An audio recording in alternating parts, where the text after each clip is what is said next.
할렐루야. 지난밤에 잘 주무셨나요? 목요일 아침입니다. 우리 목요일도 하나님과 동행하는 그날 되기를 진심으로 축복합니다. 창세기 11장 10절에서 32절까지 말씀입니다. 족보인데요, 전체는 제가 읽겠습니다.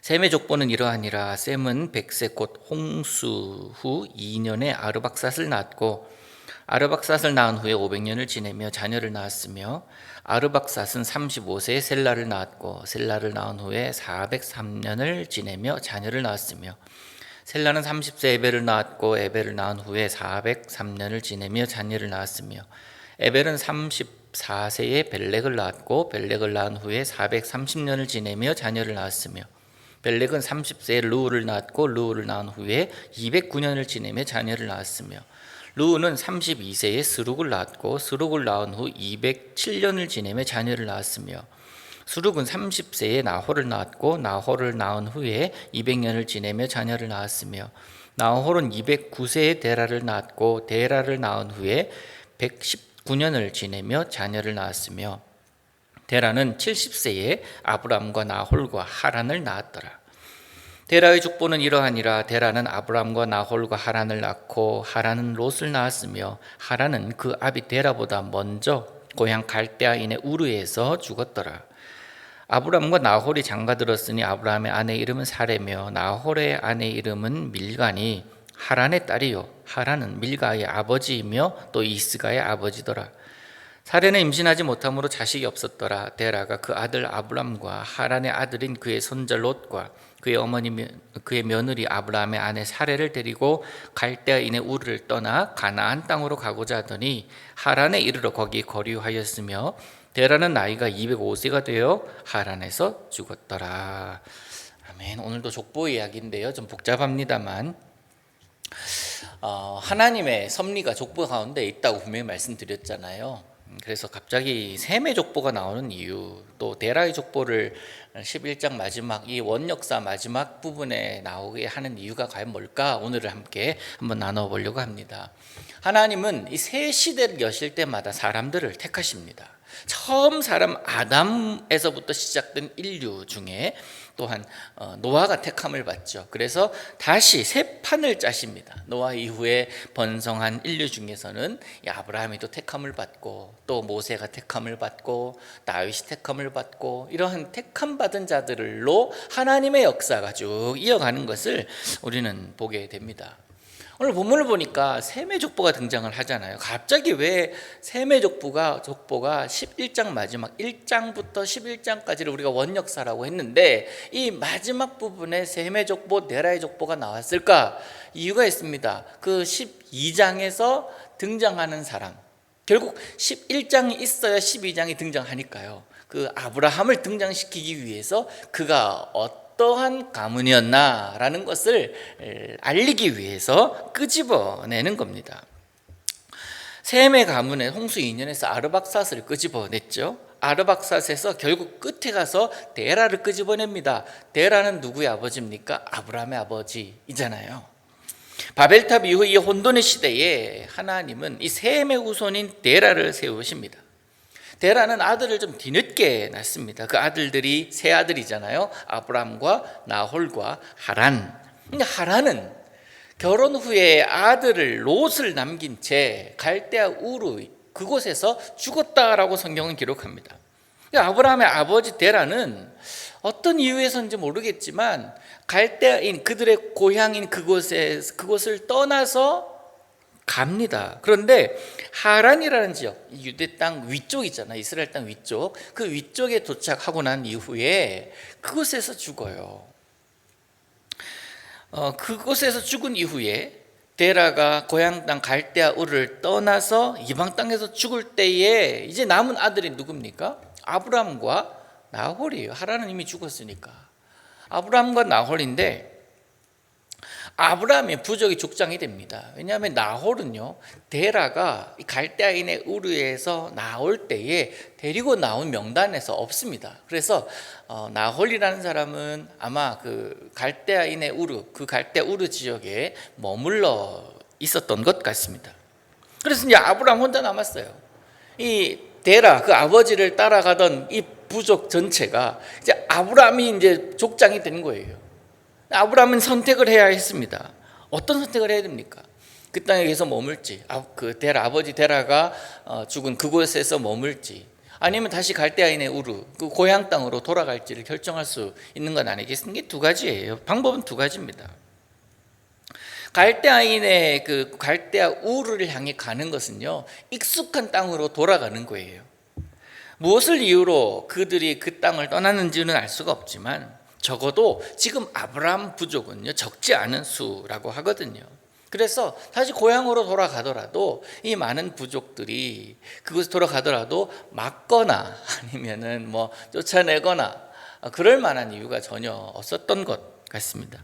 또 하나, 데라가 죽은 그 땅에서 사는 거예요. 그 땅에 아브라함을 도울, 그들의 부족을 도울 만한 사람들이 누가 있었는지는 알 수가 없지만 이방 땅이지만 죽은 아버지가 계신 곳이잖아요. 그래서 그곳에서 정착할 수 있습니다. 그래서 두 가지 방법이 분명히 있는데 이 아브라함이 어떠한 결정을 하게 됩니까? 선택을 해야 되는데 제3의 길이 아브라함에게 펼쳐지잖아요. 어떤 길입니까? 우리가 내일 볼 말씀인데요, 하나님의 말씀을 듣고 하나님이 지시하실 땅으로 가는 것입니다. 귀에 들린 그 음성, 그 들린 음성 들려준 자가 누구인지 알지도 못합니다. 왜냐하면 이 아브라함은 어릴 적부터 아버지 데라가 우상을 만드는 사람이었지 않습니까? 그래서 우상 가운데 늘 있었던 사람이에요. 근데 이 아브라함, 하나님이라는 존재를 아는지 모르는지 모르겠지만 들리는 그 음성을 듣고 따라가는 것, 그것이 제3의 길이었습니다. 아브라함 아버지 이제 데라가 죽고 그가 족장이 된 채 11장이 마무리가 됩니다. 이게 원역사의 끝이에요. 여러분, 이 아브라함부터 이제 족장 시대가 이제 12장부터 창세기 50장까지가 쭉 이어져 가는데, 여러분 한번 생각해 보세요. 지금까지 1장부터 11장까지 우리가 나누었는데 11장까지 그냥 한 번에 읽을 수도 있습니다. 그죠? 그런데 그 스펙타클한 사실, 어마어마한 일들이 이 11장까지 이어진 것 아닙니까? 하나님이 천지의 창조의 주인이 되어주시고 또 온 세상이 하나님 보시기에 참 좋게 만들어진 그 세상, 그런데 인간 속에 죄가 들어오므로 그것을 다시 다 없애야 되는 하나님의 안타까움, 그러나 하나님의 마음을 알고 하나님을 예배하던 자 한 사람 노아로 인하여 하나님은 마음을 다시 잡으시고 새로운 프로젝트를 그렇게 이어가시는 그런 모습, 그러면서 점점 인류가 번성해 가는 가운데 12장까지 오게 된 겁니다. 근데 사실 우리 오랜 세월의 기록 아닙니까? 1장부터 11장까지가 이 오랜 세월의 기록보다 내일부터 볼 12장부터 50장까지 그렇게 길지 않은 4세대잖아요. 그렇게 길지 않은 이 세월을 하나님께서 훨씬 더 자세히 우리에게 설명해 주고 계시다라는 사실이 느껴지지 않으십니까? 아브라함과 이삭과 야곱, 이 네 세대의 이야기가 창세기 50장까지 이어져 가는데요, 비중으로 볼 때도 이게 50장 중에 비중으로 볼 때도 이제 족장사, 이 아브라함의 이후에 이 이야기를 하나님께서 훨씬 더 많이 우리에게 말씀하고 계시다는 사실이 뭘 의미하겠습니까? 하나님은, 하나님의 관심이 아브라함 이후에 하나님께서 만드신 백성들, 하나님을 예배하는 자들, 그 자들에게 여전히 시선이 가 있다는 것을 우리가 알아야 됩니다.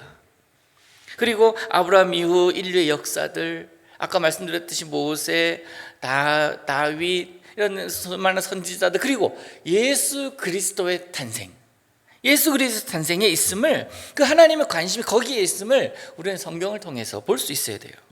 그리고 또 예수 그리스도 이후에는 누구에게 관심이 있습니까? 바로 지금 살아가고 있는 우리들, 지금 나에게 관심이 있는 거예요. 여러분에게 관심이 있는 겁니다.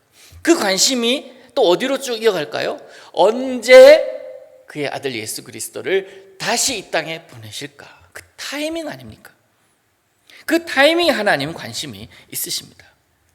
여러분, 하나님의 그 거룩하고 거대한 구속의 역사, 또 특별히 인간 세상 가운데 내려오셔서 인간이 하나님을 예배하고 하나님을 섬기는 믿음의 사람들이 살아가는 이야기들에 하나님 관심이 있으니 여러분 내일부터 볼 이제 본격적으로 믿음의 사람들의 이야기, 그 이야기 가운데 여러분의 이야기가 발견될 수 있기를 원합니다.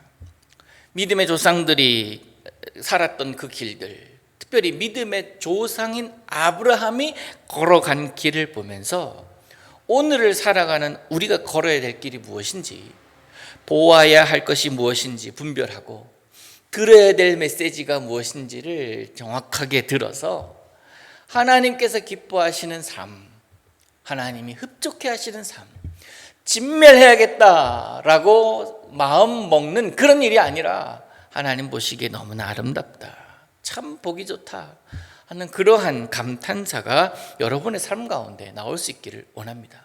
믿음의 사람이 걸어간 그 길을 걸어가면서 우리가 할 것은 뭐겠습니까? 하나님 예배하고 하나님 노래하는 것 아니겠습니까? 그것이 지혜이고, 그렇게 험악한 인생을 살아가는 우리들의 삶 가운데 그렇게 구분되고 분별된 삶을 사는 것이 바로 하나님의 사람임이 나타나는, 증거되는 그런 모습이 아닐까 하는 생각을 합니다. 그래서 오늘도 주님께서 주신 은혜로 살아가시고 믿음의 사람이 걸어간 길이 어떤 것인지를 한번 예상하고 생각하며 살아가는 오늘 되시기를 우리 예수님 이름으로 축복합니다.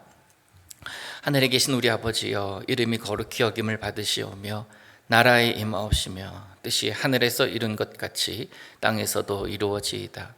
오늘날 우리에게 일용할 양식을 주옵시고 우리가 우리에게 죄 지은 자를 사하여 준 것 같이 우리 죄를 사하여 주옵시고 우리를 시험에 들게 하지 마옵시고 다만 악에서 구하옵소서.